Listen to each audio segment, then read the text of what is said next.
Let's dive into an idea that might just shake up how you think science actually works. We're going to be talking about the very intimate and sometimes pretty troubled relationship between physics, mathematics, and the raw power of a good idea. It really all boils down to one massive question. Is math just the language we use to describe the universe, or has it somehow become the master, telling physics where to go? That tension, right there, is exactly what we're going to unpack. So to really get a handle on this, let's first look at the deep, deep alliance between these two fields. I mean, it's an alliance so strong that honestly it's often hard to see where one even ends and the other begins. I think for a lot of us, and hey, even for plenty of physicists, it's just a given that physics is basically applied math. The whole idea is you find the right equation, you follow where it leads, and poof, reality just reveals itself. They really do seem like two sides of the very same coin. But here's the twist. What if that's not the full picture? What if the most crucial thing isn't that we use math, but when we use it? This is the absolute core of the argument here. That the sequence, getting the concept first and then doing the calculation, is everything. And that brings us right to the potential danger in how we often do things today, a section we're calling the peril of math first.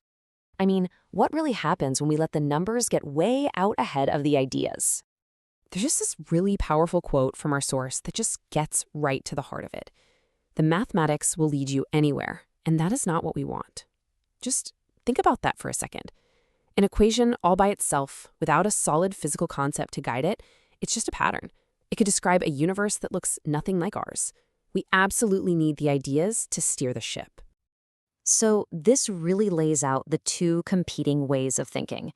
Over on the left, you've got the math-first approach. You start with some beautiful, elegant math and just kind of hope it leads you to some physical truth. But on the right, you have the concept-first approach. You begin with a really powerful idea about how the world actually works, and then, only then, you use math to describe and test it. All right, so where can we actually see the results of this math-first thinking in the real world? Well, you don't have to look any further than our main case study, the quantum conundrum.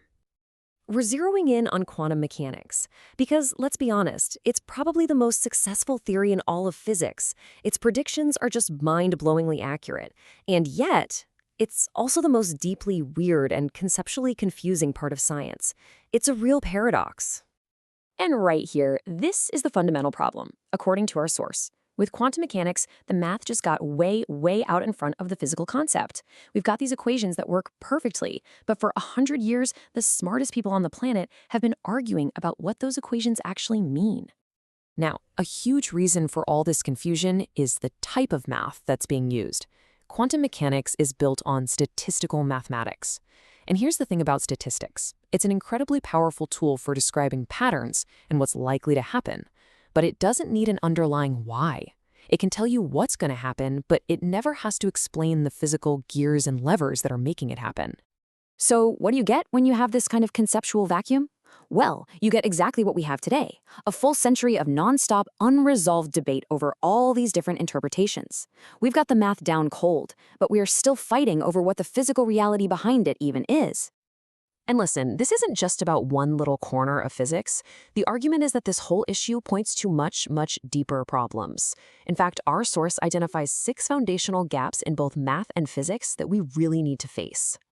And these gaps are huge. For instance, the claim is that our very definitions for things like numbers and infinity are flawed from the start, or that we don't have a physical material description for the actual machinery of physics. We can say what happens, but not the physical stuff that's making it happen.